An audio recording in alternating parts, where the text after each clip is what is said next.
as an artist, you should not ever sign an exclusive contract. When labels or when anybody wants you to sign an exclusive deal, they just want ink to paper that like, hey, I want you to be loyal. And I think, that can't be done through ink and paper, man. I think it's just going to cause so much headache down the line.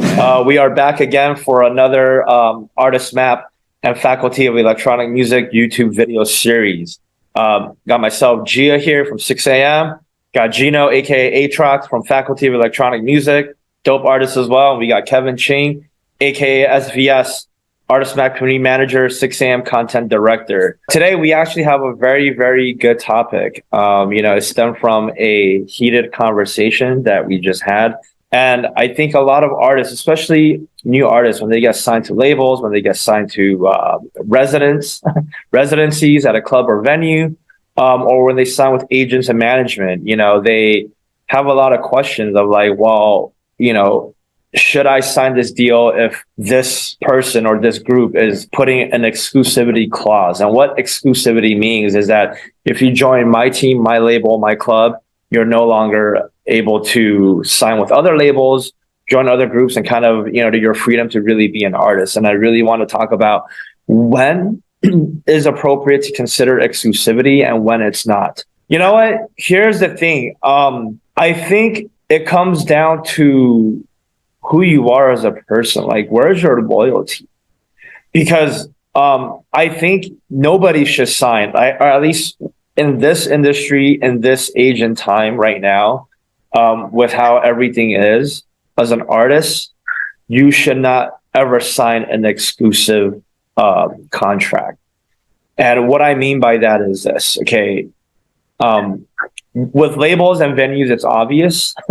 If you sign with one label and they're like, all right, you can only release through my label, I mean, how much is that going to hinder your growth, right? I mean, you want to be able to sign with various different labels and work with various different people to get your name out there. No matter how good that label is, I mean, and they guarantee that you're going to have X amount of releases every month. It's never good to kind of corner yourself. And, the same can be said about residencies at venues. And, I think it's important to understand, maybe it's good that if you're playing for that venue, you shouldn't have any gigs either that weekend and definitely not at the same night. I think that's more of a courtesy thing. And just understand, your loyalty, right? Where does it stand with certain people? Because I think ultimately when labels or when anybody wants you to sign an exclusive deal, they just want ink to paper that like, hey, I want you to be loyal. And I think, that can't be done through ink and paper, man. I think it's just going to cause so much headache down the line. And, I'll let you guys share your thoughts on this, and I'll come back around and really give a perspective in relation to like when you should be considering. Well, you should never consider signing one, but understand when your loyalty, when you're. I think that in the majority of times you do exclusivity, it's only going to hurt you unless you're someone so big that they don't need to do much work in order to promote you. I think that's the only time that really is. Otherwise, it's probably more of a selfish act towards the artist in order to keep them in place in case they blow up. But on most cases, I've noticed, whether it's with booking agents or anything else, it's always a half promise. And they don't really push themselves. They rather focus on them. Whatever they're doing, whatever their industry is, whatever their money making is at the moment, and not really care about what they're doing for those that they put under that. And then essentially, I'll tell you right now, if they make a set of rules and you notice the hypocrisy within it, then you definitely you should know that you're headed down a bad road. And another thing I would like to put out and something to consider is, let's say this agency or management or whatever you wants exclusivity with you. You should take a look and see if the people that you respect that are at your level or a little higher are even joining those people and doing that exclusivity. Yeah. Because if all of a sudden you look around and people in your industry and around your area are not being part of that exclusivity, well, they may have a good reason, or maybe there wasn't a very good deal on board to begin with. Yeah.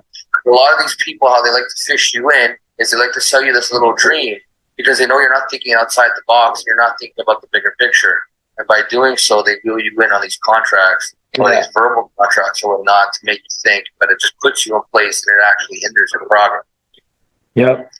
So I have a question, guys, then, because obviously I'm still a beginner. I'm not even at that level yet, but I was just curious for what advice would you give for young producers, young artists who, say, for example, like somehow a big promotion found out about them and they want to say, hey, sign this exclusivity deal and, you know, et cetera, et cetera, et cetera. As a young artist, that's like, oh shoot, this is great, right? I have no other options, or this is my dream, or some, you know, they had like a dream and all of a sudden it became this promotion or whatever says like, we want to sign you, but exclusivity. Is there a way that an artist could protect themselves, or is there a way that an artist should go about it? Or at what point does an artist, like, you know, a young artist... You know what? All right. You know, if it really comes down to it and like the label or the promotion group, and, you know, let's assume that things change and exclusive deals are the norm, right? And like now, you know, the labels and promotion groups who are more established want to impose that to younger artists.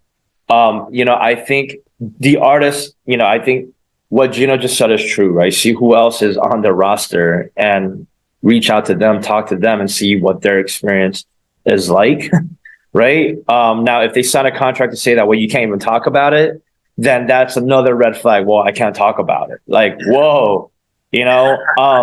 And then number 3 is actually seeing the results. Hey, what results have this artist gotten ever since they have signed to this label, have signed to this promotion company? I think results matter. And I think if there is a good happy medium ground, is like, look, they really want the exclusive deal and you really like this label promotion group, you know, it has to be short term. It can't be a full year.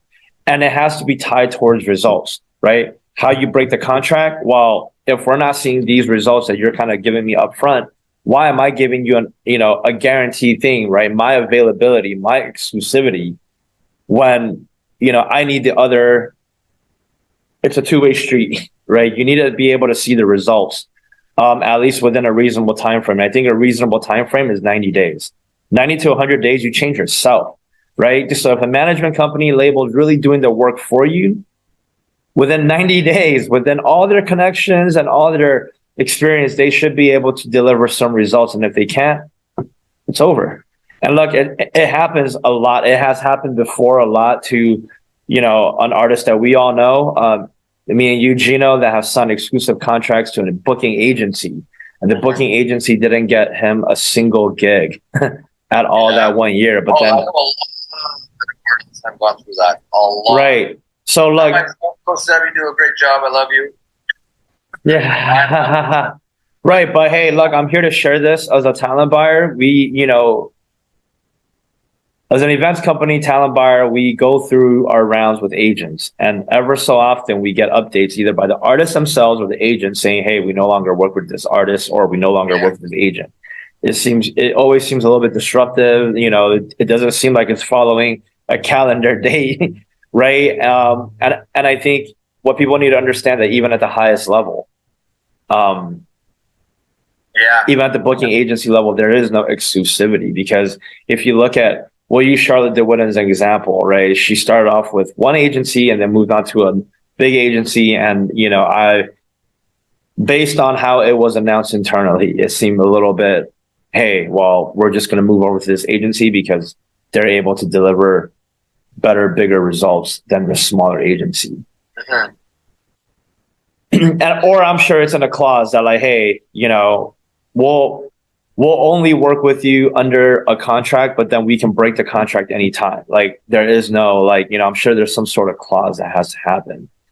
And so it boils down to loyalty. And, you know, I know that's like a very gray area, because that just, I mean, your upbringing, how you were treated. Were you someone that got screwed over? Or are you someone that believes people more?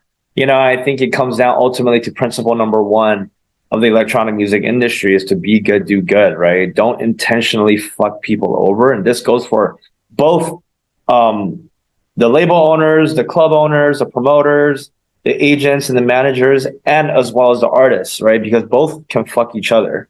You know, it just depends on the context of things. And I think it's up to us as humans to just have a conscience, right? And then be able to communicate that, right? Have the strength to have these difficult conversations, breakups, right? Hey, it's no longer working out. Yeah. Well, on the term of people in the industry being loyal, I guess the truest truth is they're loyal until they're not. So, Hey, look, I don't. This could be another whole video topic, but like, yes, to your point, I love this saying, man. People in general want to see you do good, just not better than them. I mean, look, I know it sounds all power. right. And I've look in my 20s and early 30s, 100% that was me. Like, dude, hell no, man. I mean, whoa, you got that gig, right? Well, you got that booking. How, right? Well, I'm gonna do better. But now these days, I mean, I'm a little bit, I'm turning 39 next month, end of December. I see this whole thing as we're all just building this upwards. And yeah, there is none of that feeling anymore. I think what is good for the industry is just good for the industry. And we're all just doing our part to help this grow. And I guess it took like 15 years for me to finally just understand that part of it. I want all of you to do well. And Gino, if you do super well, way better than, any of your artist peers, right?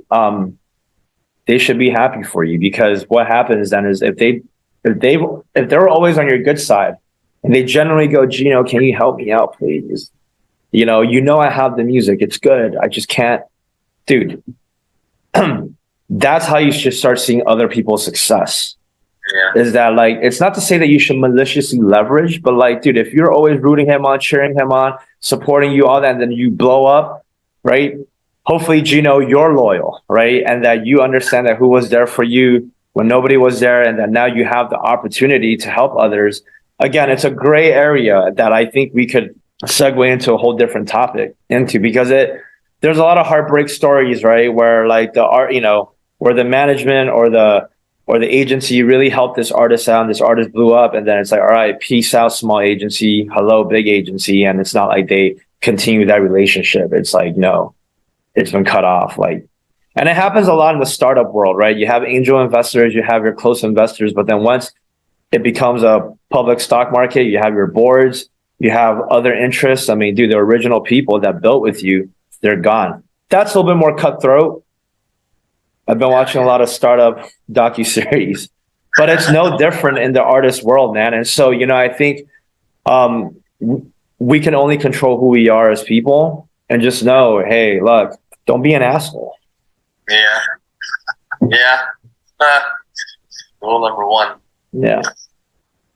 All right. And look, and that's, I think we can end it here. And if you want to tap into sort of our mindset, our approach, a lot of the stuff that we talk about in these videos, it's all in our courses, whether it's through Artist Map, on mindset and approach, or whether it's really just developing your core skills in music production. Gino Atrox here have done a really good job with his school, and now he's developing master classes for Artist Map as well, which I think both are available on our platforms, right? You're also uploading to yours.